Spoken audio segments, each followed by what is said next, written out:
Me dijeron hace 3 meses más o menos, cuando se pusieron en contacto conmigo, que la conferencia iba sobre adaptación al lugar y al territorio. Y resulta que ha debido de haber algún error, porque veo por ahí papeles que ponen otro título diferente. Pero bueno, la conferencia es esta, de adaptación al lugar y al territorio.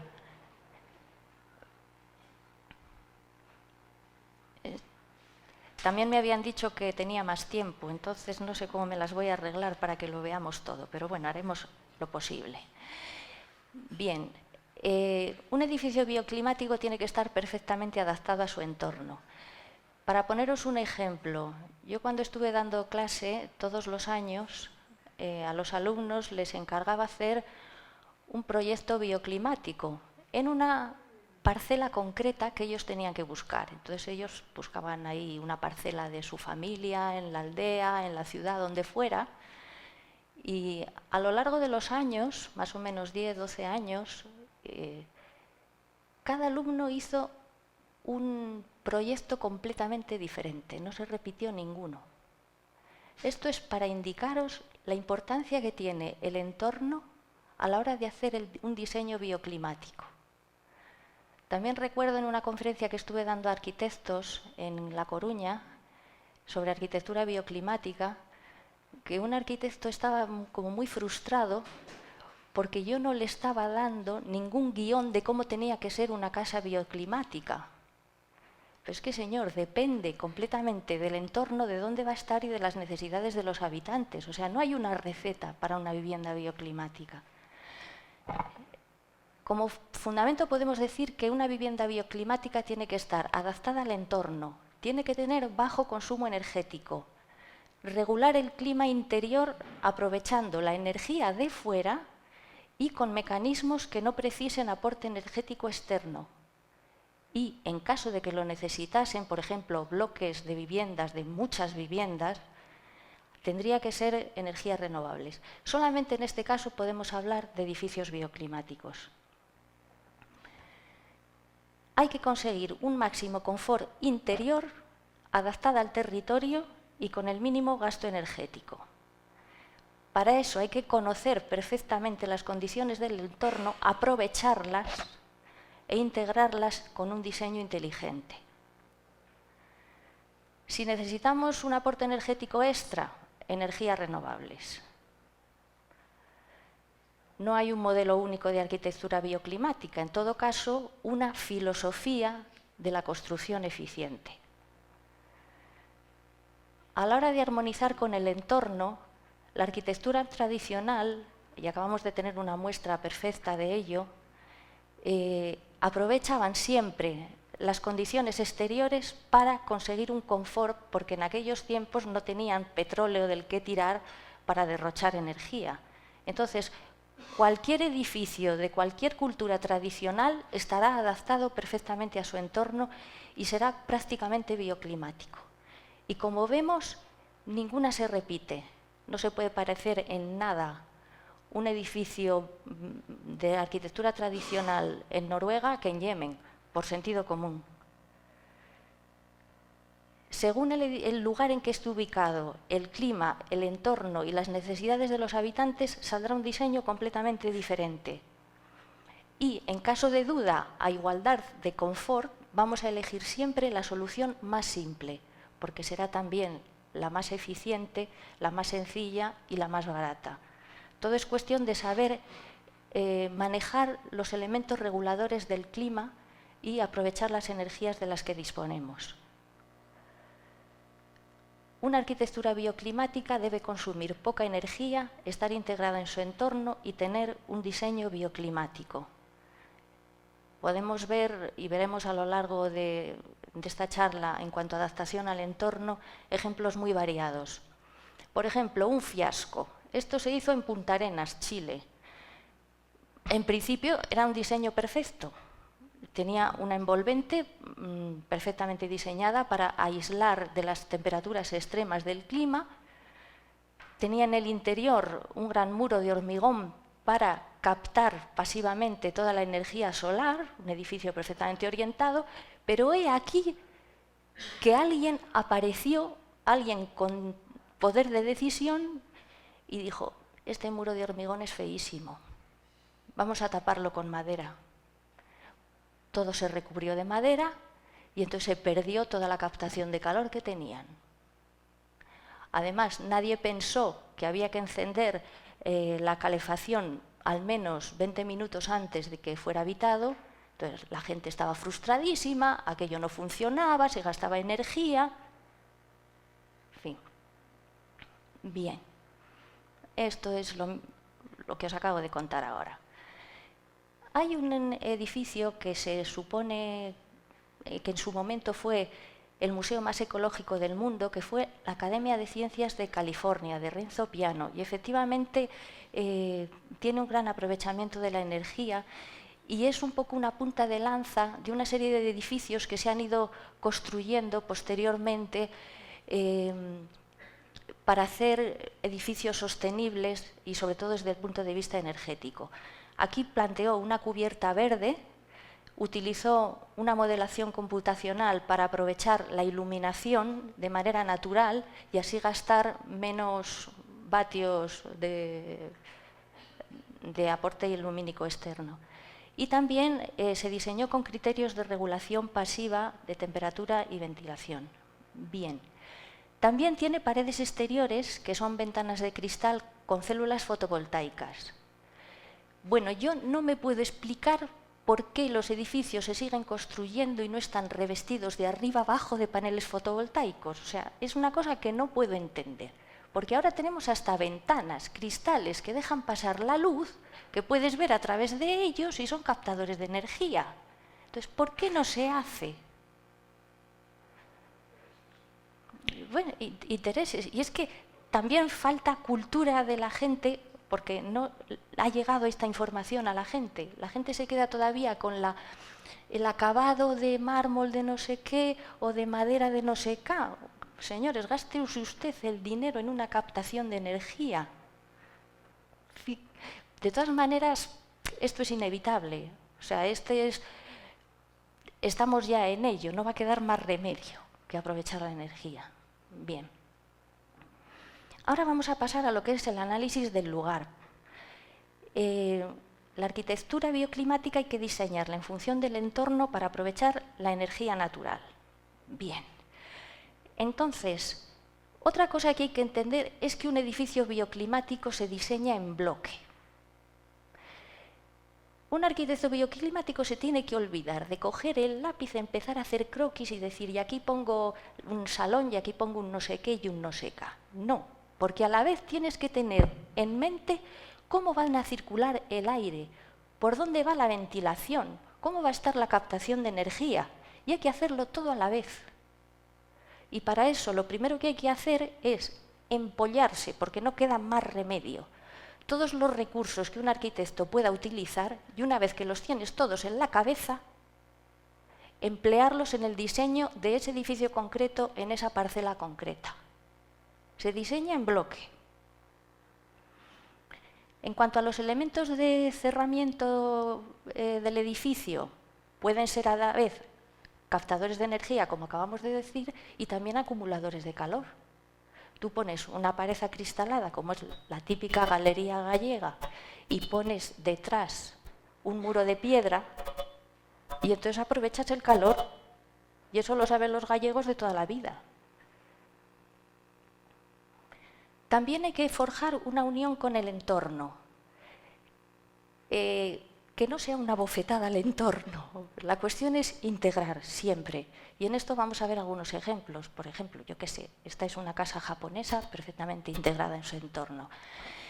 Y pensar que el espacio al aire libre, si se dispone de terreno, tiene que ser una estancia más de la vivienda.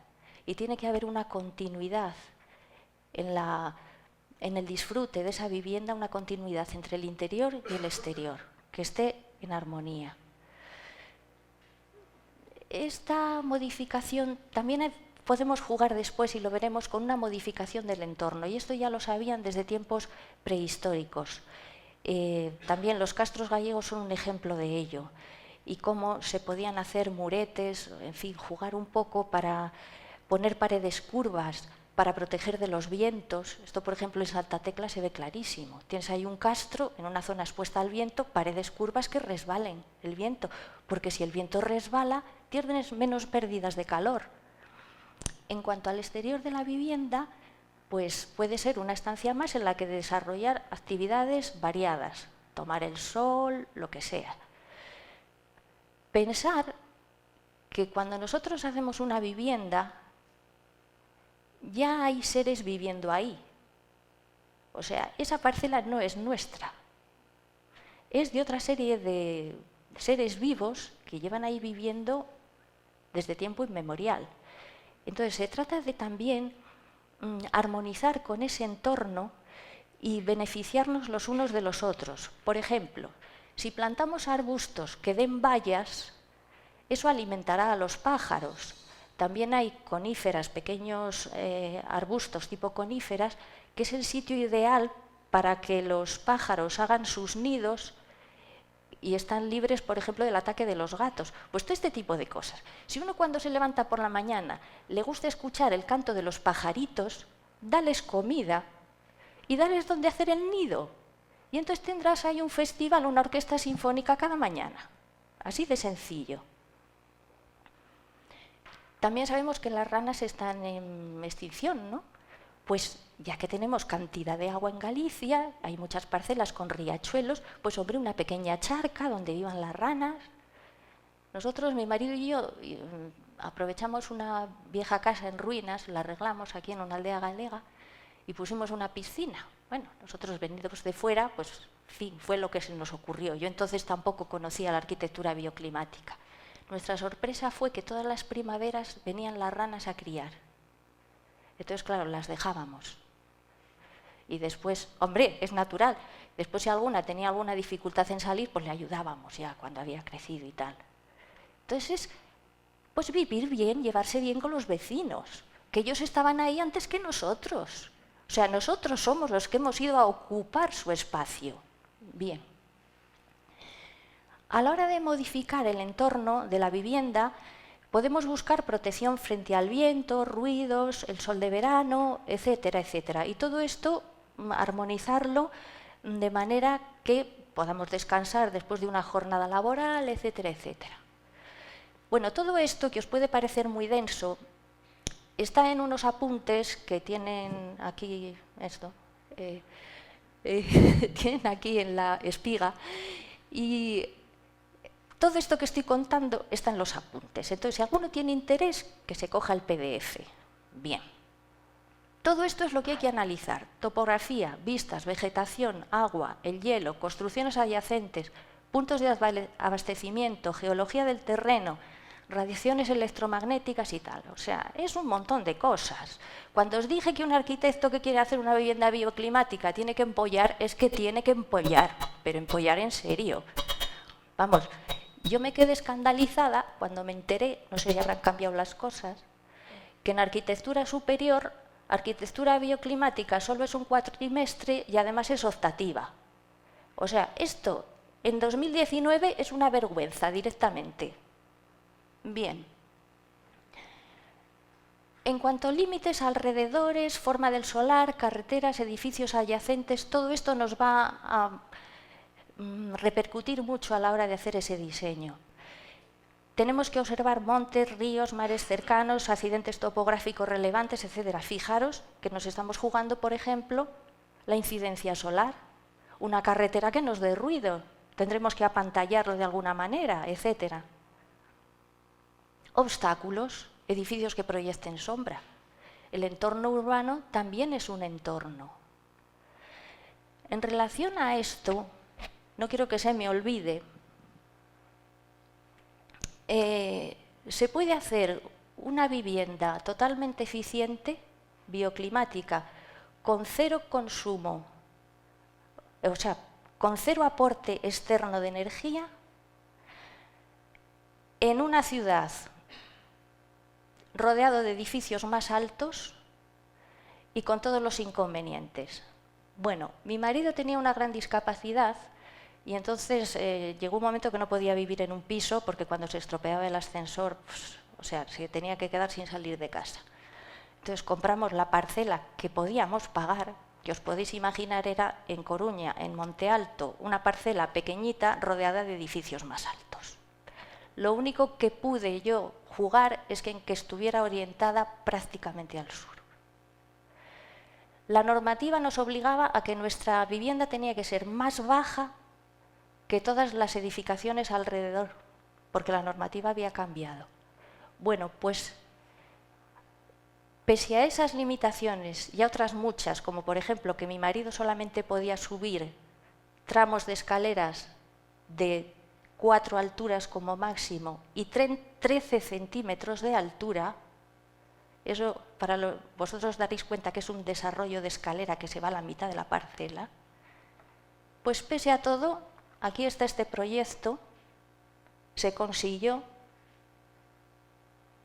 Teníamos una bomba de calor, o sea, el estudio energético se hizo, la casa no se llegó a hacer porque lamentablemente mi marido falleció, pero aquí tenéis un proyecto que además lo he dado aquí a espiga para quien lo quiera copiar, en el que se ve cómo se puede hacer una vivienda de 0 aporte energético extra en el peor sitio del mundo, porque yo no conozco otro sitio peor. El frío no es un problema en diseño bioclimática, el calor tampoco. Estar en un hoyo, creedme que sí. Pese a todo, aquí está la prueba. Bien, sigamos. Claro que esto tampoco lo hubiera podido hacer si no hubiera estado yo 12 años mandándole a cada alumno a hacer un proyecto diferente, cambiándoselo todo y teniendo ya una especie de gimnasia mental de 100 o 200 o más, no sé cuántos, proyectos bioclimáticos en sitios completamente diferentes. Si no, no hubiéramos podido hacerlo. Bien. Analizar también sombra proyectada por la vegetación, en invierno y en verano. No es lo mismo un árbol de hoja caduca que perenne.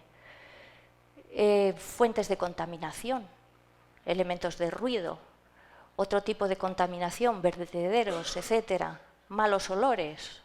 Todo esto habrá que tratarlo de alguna manera. Tendido eléctrico, etc.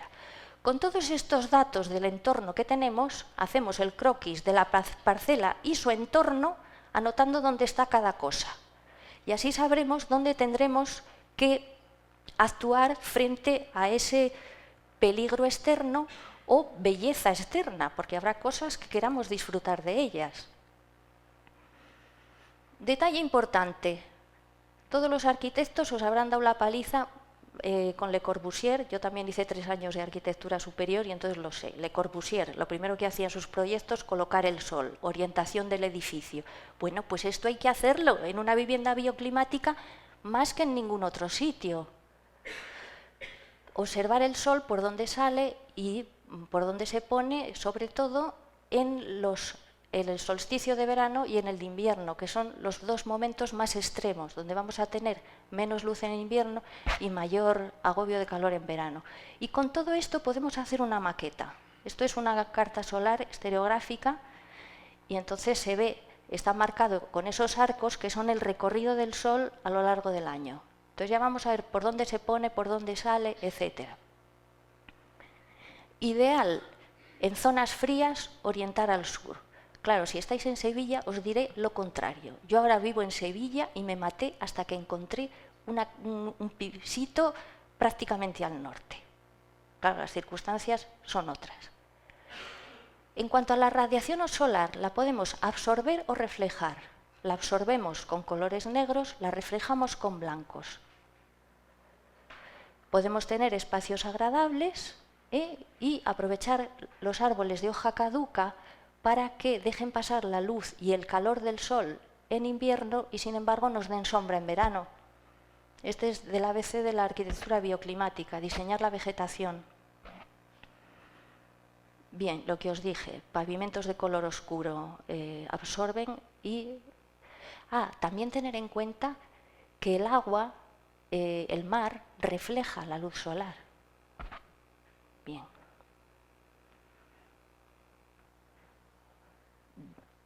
Lo tenía. Bien, la luz solar se refleja bien en el agua y tal. Jardines japoneses.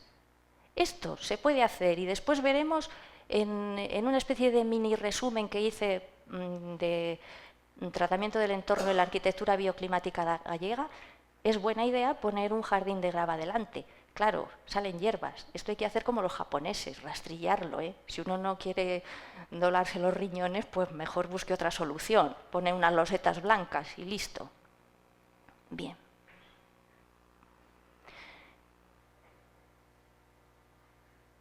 Bien, entonces podemos poner, si no, adoquines, en fin, todo lo que sea blanco. Al llegar el verano, se va a seguir reflejando la radiación solar.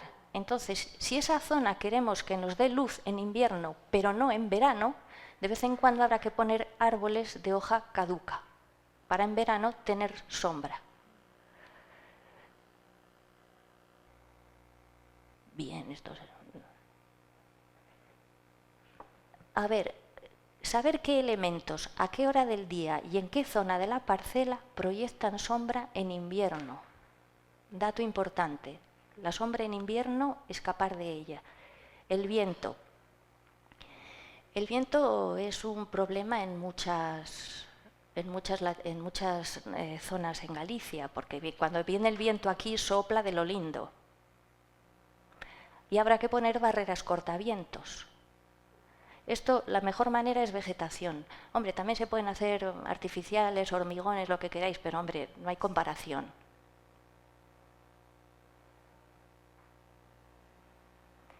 Este es un esquemita de la zona protegida que nos da una barrera contra el viento.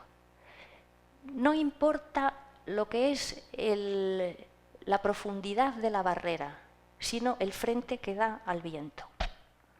También podemos hacer muros, pero los muros también pueden hacer turbulencias y remolinos que nunca nos va a hacer un árbol.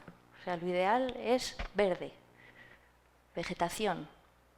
Y también, muy conveniente, si se hace artificial, si se ponen curvas, el viento resbala mucho mejor. Bien. En tiempo se puso muy de moda lo que llamaban las paredes Rudowski, que son muros combinados con vegetación, que se pueden emplear también para pantallas cortavientos o simplemente aislarnos del ruido de una carretera. Él las consideraba un elemento artístico, entonces le daba ahí unas ciertas texturas y tal, o incluso decoradas. Vale, eso ya a gusto de cada cual. El cliente dirá si prefiere vegetación, si prefiere muros de ese tipo o una combinación de ambos, que puede ser lo ideal. Desde luego, yo creo que emocionalmente a la mayoría de las personas les resulta más confortable las barreras cortavientos vegetales.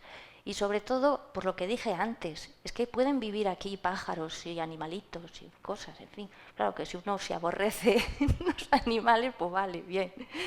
Bien. Ahora se pueden hacer soportes para muros cortavientos vegetales, hay de muchos tipos.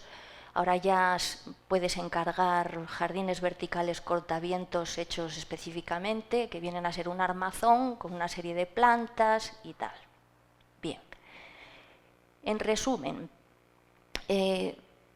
la vegetación puede ser una gran aliada a la hora de diseñar el entorno de un edificio bioclimático y en nuestro croquis habremos anotado pues, lo que eran zonas boscosas, zonas tal, por donde venía el viento, ese tipo de cosas.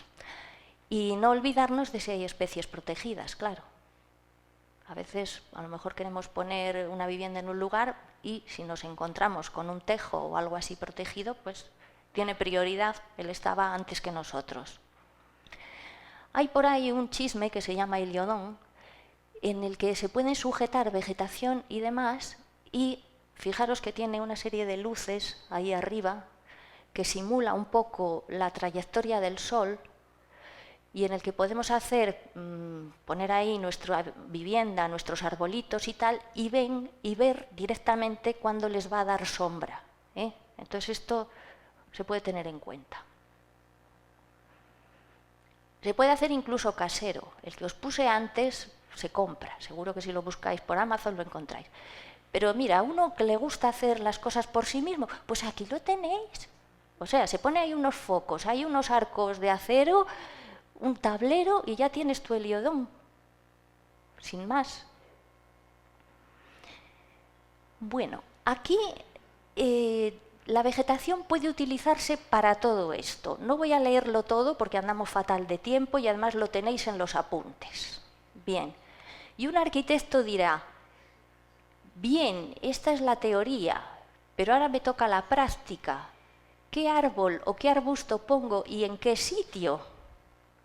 Bueno, pues también aquí la maravillosa gente de Espiga tiene unos apuntes también, que los hizo mi marido casualmente.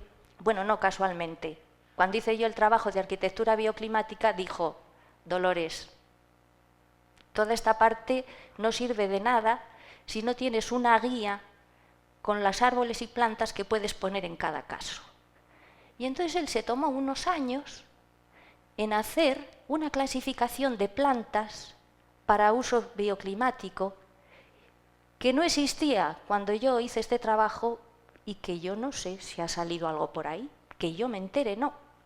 Entonces los arquitectos podéis tirar de ella porque te vienen para crear barreras cortavientos, para, en fin, todo lo anterior que estaba en la lista, ahí lo tenéis. Incluso plantas adecuadas para distintos tipos de terreno, por ejemplo, salobres al lado del mar, terrenos áridos, terrenos húmedos, todo eso lo tenéis ahí. Taludes, hacéis un talud y necesitáis fijarlo. ¿Qué tipo de plantas tienen raíces capaces de fijar esos taludes? Altura, también la clasificación está por alturas. No es lo mismo un edificio que necesite tener delante árboles de 20 metros que uno que los necesite de 5 porque es una casita pequeña. Bueno, pues esa clasificación existe, está ahí a vuestra disposición. Sigamos. Bueno, mirar ahí, ejemplo maravilloso de barrera cortavientos. Es que está perfecta. También se pueden crear barreras acústicas y, por ejemplo, cipreses y tuyas son excelentes en los dos casos, tanto barreras cortavientos como acústicas. Y en esa clasificación los tenéis. Bueno, ¿y qué más podemos hacer? Pues podemos canalizar las brisas y el viento si queremos llevarlo en una dirección determinada. Es más, podemos planificar los árboles de manera que en verano nos canalicen las brisas a la vivienda y en invierno nos hagan de barrera cortavientos. Todo depende de jugar con hoja caduca, hoja perenne, orientación de la vivienda y tal. Todo esto hay que empollárselo. Bien, sigamos. Podemos contener erosiones, consolidar taludes, crear barreras visuales, simplemente. Es una vivienda de ciudad, no queremos ver al vecino, pues creamos barreras visuales. Podemos controlar la radiación solar. Podemos reducir la luz reflejada en sitios áridos, por ejemplo. Podemos ahorrar energía. Un estudio de la Universidad de Minnesota, realizado para la Agencia Energética sobre 2 viviendas idénticas, demostró que una de ellas, protegida por vegetación en las fachadas norte, este y oeste, gastó un 40% menos de combustible. Estos son datos. Podemos simplemente crear espacios armónicos, relajantes, seremos más felices si estamos de buen humor. Mira, absorber el polvo ambiental. Ahora en las ciudades se ha visto la importancia de los parques y jardines porque son auténticos filtros de aire. También sirve para humidificar el aire y oxigenarlo. Daros cuenta que si tenemos ahí una charca con ranas y crecen algas, estamos aportando oxígeno y absorbiendo CO2. También podemos controlar la erosión del terreno. Ahora aquí tenemos un incendio aquí al lado. Bueno, pues Podemos marcar también zonas de circulación, crear divisiones de espacio, indicar direcciones. Todo esto los arquitectos paisajistas lo controlan, pero aunque no seamos arquitectos paisajistas, sino, en fin, del otro bando, pues podemos también al menos conocer esto y pedir consejo a alguien que nos ayude. Y crear microclimas. Esto sí que es interesante, la cultura de los microclimas. Bueno, en esta charla me pidieron que hablase solamente del entorno, pero es que con los patios interiores es que se pueden hacer auténticas maravillas. Y bueno, yo ahora que vivo en Sevilla, es que todos, cuando digo todos, es todos los bloques de viviendas tienen un jardín interior con su fuente y sus plantas, que es la única manera de sobrevivir al verano, porque abres, ventilas por el patio interior. Claro. Uy, no sé si me he pasado una. Vale. Un estudio realizado por Rudolf Geiger analizaron mezclas de árboles para conseguir microclimas cálidos en invierno y frescos en verano. Tomando nota, un bosque mixto de robles, álamos y abetos cumple estos objetivos. Fresquito en verano, calentito en invierno. Sombrea el suelo en un 70%. Y como están mezclados hoja caduca y hoja perenne, no queda completamente desnudo en invierno, sino que sigue calentito y además las hojas al caer mantienen el calor del suelo. Error: plantar al lado mismo de la casa. Al lado mismo de la casa solo se pueden plantar, yo qué sé, margaritas y con precaución, porque las raíces, y esto yo ya he visto casos, de plantar incluso algún arbusto tipo conífera y cargarse los cimientos y empezar a salir grietas. Bueno. En cuanto al césped, está muy bien porque sombrea el suelo, protege microorganismos, protege la evaporación y refresca el ambiente en verano. Capa aislante que protege el suelo. Y en climas fríos conviene poner plantas de hojas delgadas para que pueda pasar la luz y el calor. Zonas calurosas y secas. Mejor poner plantas verdes de hojas brillantes, grandes y gruesas, porque las hojas grandes y gruesas aportan más humedad al ambiente. Una higuera resiste muy bien la sequía, para quien necesite hacer viviendas allá. En los climas muy húmedos, las plantas suelen tener colores oscuros y densos. Esto puede dar sensación un poco de tristeza incluso. Y por eso, por ejemplo, se pueden poner otras plantas de color verde claro. Por ejemplo, hay enebros, que son una auténtica maravilla. Son hoja perenne, iba a decir amarillo, es que es un verde casi amarillo. Entonces, por favor, no plantemos todo de color verde oscuro, pongamos estos toques de color, incluso algo alegre, como, qué sé yo, como un ciruelo japonés, una cosa de estas, con un color así rojito de hojas. Bueno, esto está tomado en invierno, está en la casa que teníamos en la aldea. Bueno, la casa no se ve, pero aquí tenéis combinación de hoja perenne caduca para que siempre haya vegetación y combinando colores. Esto ya no es la casa. La casa era muy exótica, muy escalonada, muy curiosa. Bien, la típica parra adosada a la fachada. Es un invento bioclimático de primera, porque da sombra en verano y en invierno deja pasar la luz porque se cayó la hoja. También ahora podemos recurrir a jardines verticales. En general, las ramas y hojas de los árboles hacen de pantalla de difracción de la radiación solar y también modifican la dirección de los vientos. Bueno, esta sí que es la casa de la aldea. Vale, bien, en fin, vegetación variada y el césped sin cortar. Bien, cada uno es como es. Colorido, variedad de tipos de árboles. Que tenga un poquillo de gracia. En esto los jardines japoneses lo tienen súper estudiado. Bueno, pues este es el índice de plantas para uso climático que os decía, y aquí tenéis todas las clasificaciones que hay, que son unas cuantas. En cuanto a la relación de la vivienda con el entorno, se puede hacer de forma gradual, por intermedio de porches, galerías, etc. Y habrá que anotar la topografía del terreno con datos de altitud, pendientes, desniveles, masas rocosas, etcétera, etcétera, etcétera. Inclinaciones, veremos la posibilidad de hacer otro tipo de cosas. En cuanto a edificar en lo alto de las colinas, solamente se aconseja en climas cálidos y húmedos, es decir, prácticamente tropicales. En Galicia lo ideal es una ladera orientada al sur, por lo general. Evitar el fondo de los valles y también zonas, ladera orientada al sur. Es que además los valles muchas veces dan neblina, niebla, entonces ya has perdido la radiación solar si tienes niebla.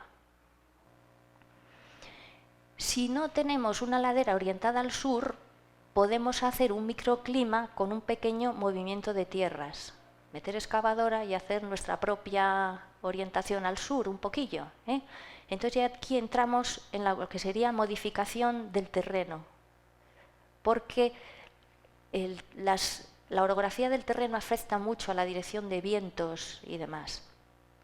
Por ejemplo, tenemos ahí lo que será una vivienda. Tenemos un terreno natural, pues podemos excavar un trozo para dejar pasar la radiación solar.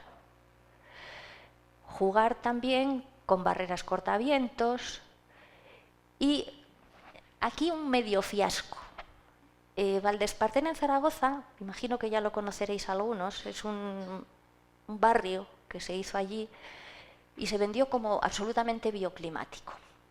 Entonces, sí, tiene muchas cosas buenas, pero para la época que se hizo, pues cometieron algunos fallos pues, lógicos de que era cuando empezaba un poco la arquitectura bioclimática.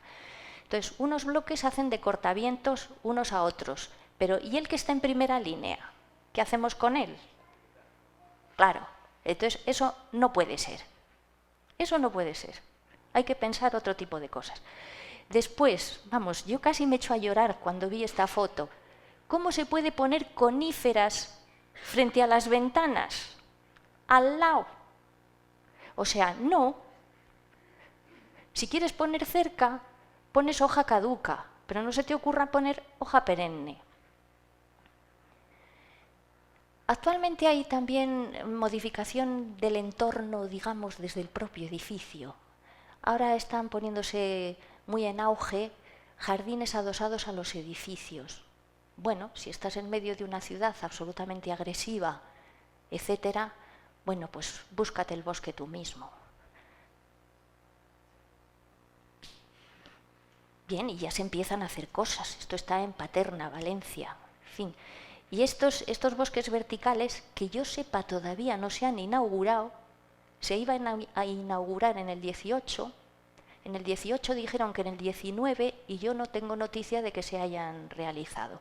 Pero fijaros, el arquitecto es Stefano Boeri. 600 árboles altos, 500 árboles de tamaño mediano, es decir, más de 1000 árboles. De 23 especies diferentes, 2500 plantas y arbustos en cascada. Bueno, pues a esto vamos, porque incluso hay ciudades como París y demás que se están planteando seriamente, incluso Nueva York, tomarse muy en serio lo de los jardines en edificios, empezando por las cubiertas y siguiendo por las fachadas.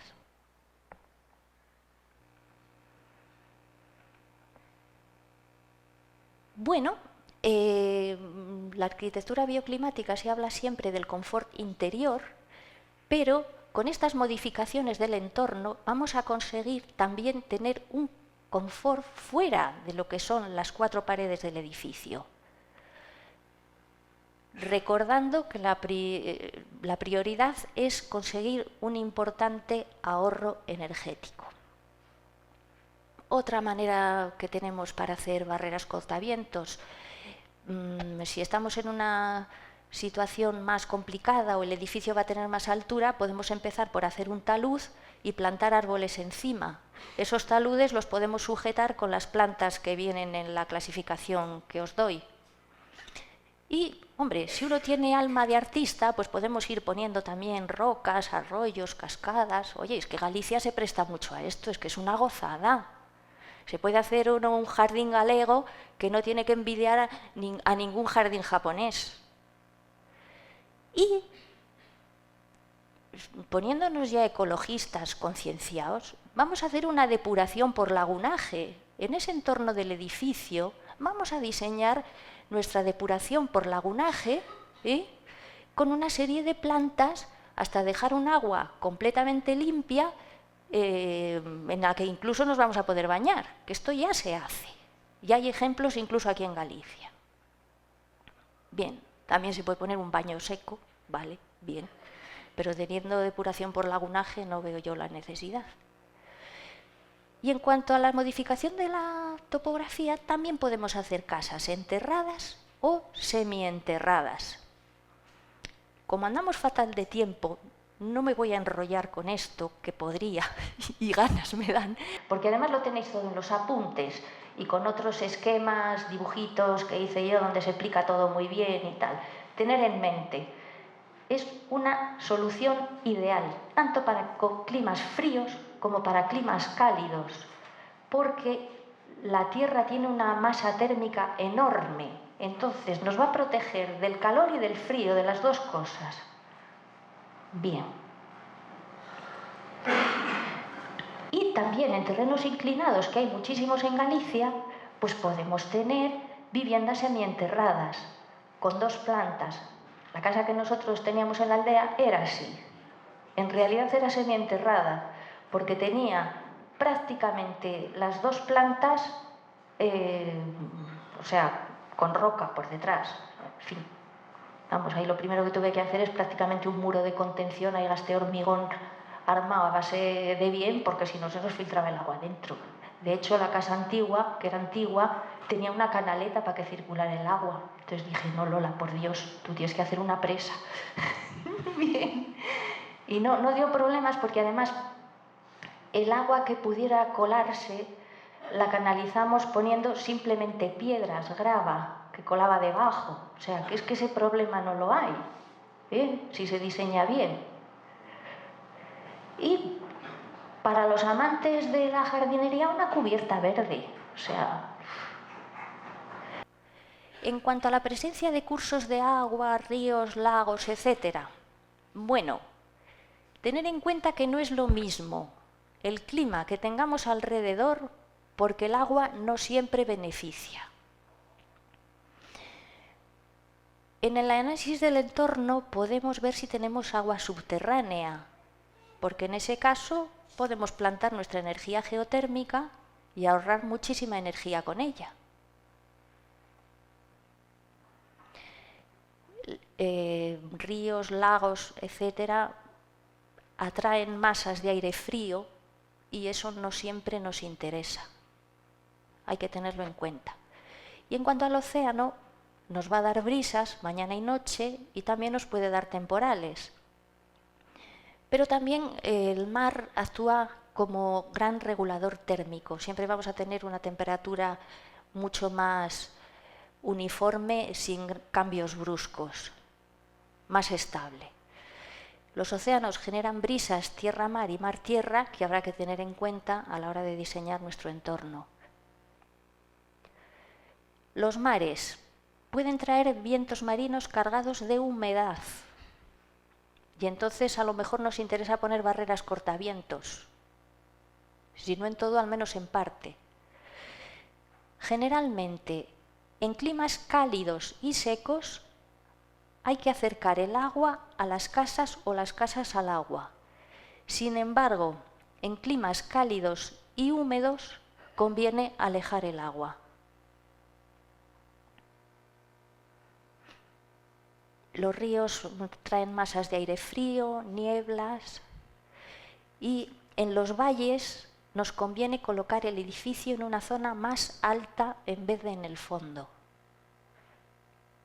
Bueno, también hay que tener en cuenta otra cosa, que con mucha frecuencia la gente comete el error de colocar la casa en el sitio más bonito del paisaje, con lo cual se ha cargado el paisaje. Si queremos disfrutar de un paisaje, déjalo como está y pon la casa en un sitio desde el que veas ese paisaje, no en el paisaje. Bueno, rocallas, tal, un remanso para las ranas, para que beban las aves y los murciélagos también. Empieza a anochecer y empiezan a venir a beber. Generalmente conviene salpicar con coníferas para que no quede desprotegido el terreno en invierno. De vez en cuando, porque en invierno también nos interesa la radiación solar. En climas cálidos y secos, masa de agua en la dirección del viento dominante, porque el aire seco se enfriará y llega a la vivienda más fresquito. Sin embargo, en un clima húmedo no debemos poner masas de agua en la dirección del viento, porque entonces nos va a aumentar la humedad de la casa. Bueno, la arquitectura tradicional árabe sabe manejar como nadie el agua en climas cálidos, obviamente. Y tener en cuenta que refleja el sonido y la luz. Si estamos al lado de una carretera, no dejes así un estanque, rodéalo de plantas, para que no reflejen el ruido de la carretera. En general, el agua conviene añadirla en climas cálidos y secos, eliminarla en los cálidos y húmedos y utilizarla en los templados, donde puedes hacer microclimas, espacios diversos, etc. Y en esto Galicia tiene la gran suerte, le ha tocado la lotería al respecto. En cuanto al hielo, tener en cuenta que los cimientos tienen que ir más profundos para que no se vean afectados por las heladas. Generalmente cada grado bajo cero profundizar la cimentación 8 centímetros más, 20 grados bajo cero ir multiplicando. Y después hacer un estudio geotécnico del terreno, que es obligatorio, y ver si hay garradón, que eso en Galicia es un auténtico problema. No tenemos tiempo, no me voy a meter mucho con ello, pero se calcula que el 40% de los cánceres de pulmón en Galicia se deben al radón. En cuanto a las radiaciones electromagnéticas, es un tema muy controvertido. Hay países que las consideran oficialmente perjudiciales, otros no. Yo no me voy a meter en esa guerra porque no soy científica, entonces digamos que no soy opinión autorizada. Pero en caso de duda, mejor no elijas una vivienda al lado de una antena de telefonía, al menos hasta que pasen unas décadas y se aclare si son malas o no, ¿no? Entonces, tomar precauciones. Lo mismo con transformadores de electricidad que producen campos electromagnéticos. Claro, eso no está demostrado. A lo mejor dentro de 20 años sí, pero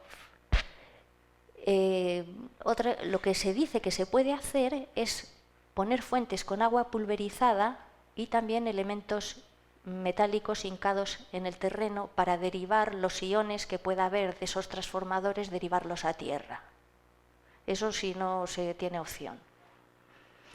Y ya os digo, hay países que se lo toman muy en serio y la consideran peligrosa, la radiación electromagnética, y lo avisan, y otros, pues como España, pues que ponen ahí un colegio ahí al lado de unas torres de alta tensión.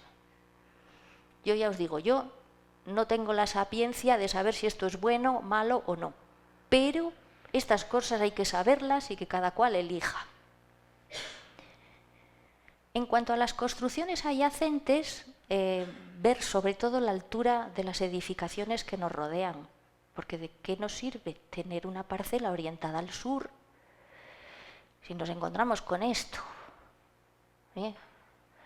En otros casos nos pueden proteger de los vientos, en otros casos puede ser beneficioso, ¿no? En cualquier caso, integrar la casa con el lugar. Bueno, esta casa la he tenido que meter porque a mí me encanta. Yo es que la vi y ya me enamoré de ella. Bueno, de hecho, estoy enamorada de ese arquitecto porque es que cada proyecto que hacía era completamente diferente y siempre adaptado al lugar. Esto es un arquitecto como la copa de pino. Y este hombre no tenía estilo propio. no lo tenía, se adaptaba al entorno, su estilo era adaptarse al entorno. Parió N proyectos que no se parecen en nada. Bueno, sí, las casas esas de la pradera de cuando empezaba, pero en cuanto ya tomó rodaje, ya todo fue diferente.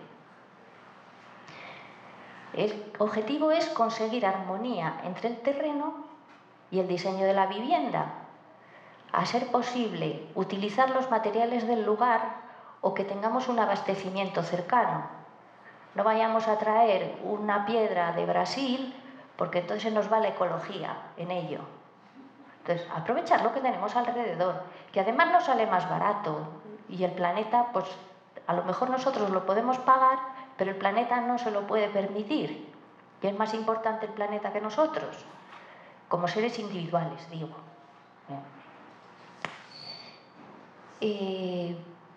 Incluso en climas áridos y de clima continental es interesante plantearse una construcción semienterrada. Y fijaros el respeto al entorno. ¿Veis ahí los signos de admiración? Ahí hay una vivienda. Eso no le da una bofetada al entorno. Está en la isla de Antiparos, en Grecia, y ganó el premio Piranesi para el Decca Architecture. Bien. En cuanto a Galicia, bueno, hay por ahí una vivienda bioclimática hecha, se considera un premio europeo a la Asociación Eurosolar y tal, que está en Sotavento. La menciono por si vais a verla y tal. En general, lo interesante en Galicia es crear microclimas, porque como tenemos la suerte de que se puede poner cualquier cosa que plantas sale en Galicia, es que vosotros no sabéis la suerte que tenéis. Es que no lo sabéis. Alguno lo sabe, pero yo creo que todos no, ¿eh? Los que van con la mecha por ahí no lo saben. Bien, entonces, pudiendo hacer estos microclimas, esta auténtica maravilla, pues hacerla, por Dios, o sea, fin. Movimiento de tierra. Ya estoy poniéndome reiterativa, para protegernos de los vientos, para permitir que nos llegue el sol a la vivienda, etc. Entonces, aprovechar también, si hacemos un vaciado, aprovechar esas tierras para llevarlas a otro sitio donde necesitamos hacer una barrera cortavientos. La fachada sur debería quedar sin obstáculos y a poder ser que entre la radiación solar en invierno sobre todo. Es decir, la típica galería gallega. Este proyecto del que os hablé lo hicimos con Galería Gallega, obviamente. Se puede modificar el perfil del terreno y en un terreno inclinado se puede utilizar la orientación sur para colocar paneles fotovoltaicos y demás, o bien en tejado o bien en la ladera, para obtener agua caliente y tal. Esto, que puede ser una maravilla en el trópico, en Galicia no. O sea, directamente no. Punto, sin discusión. Sin embargo, sí que es bonito, adecuado, pues poner pequeñas fuentes, una pequeña charca para las ranas, dirigir un pequeño curso de agua y hacer ahí pues, nuestros jardines, ponernos creativos en una palabra, sentirnos realizados ahí poniendo tal y trasplantando de un sitio de aquí para allá. Hay que aprovechar al máximo la radiación solar en invierno y evitar su incidencia en verano en sitios como Orense, donde pega el sol malamente. Entonces, puede ser útil nuestro jardín de grava para reflejar la radiación solar y también emplear plantas trepadoras para regular la radiación solar en verano, o la típica parra, que en invierno deja pasar la luz y en verano... Barreras cortavientos, esto es imprescindible en Galicia, en casi todos los sitios. Hay que ponerlas. Y además, no solo cortavientos, sino barrera acústica. Y dirigir las brisas de verano combinando hoja perenne y hoja caduca, como os enseñé el esquemita de antes. Todo esto en Galicia se puede hacer. Recordarlo simplemente. Y después jardines verticales.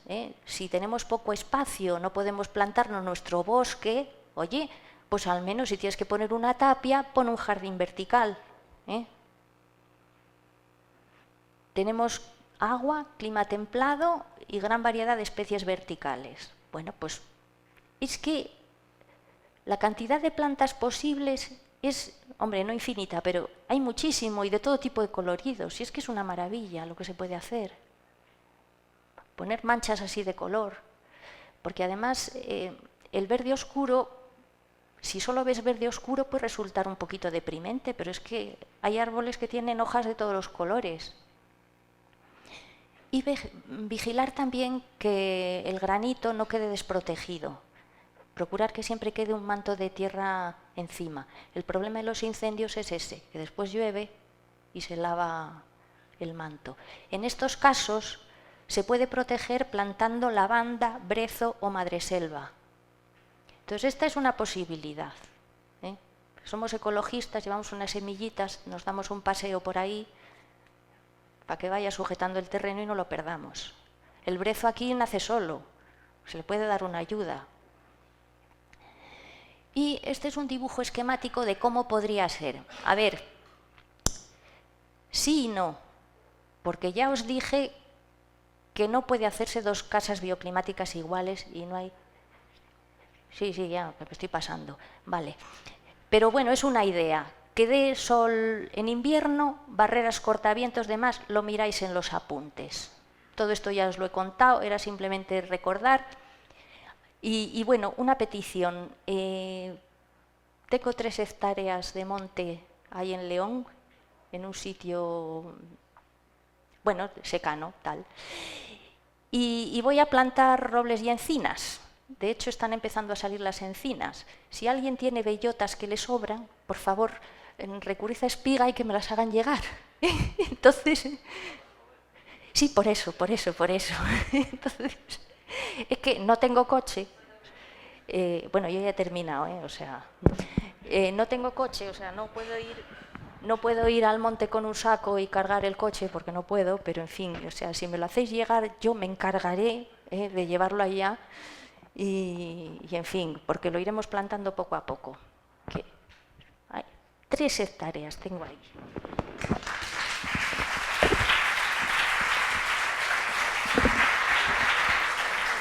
Perdón, una última cosa.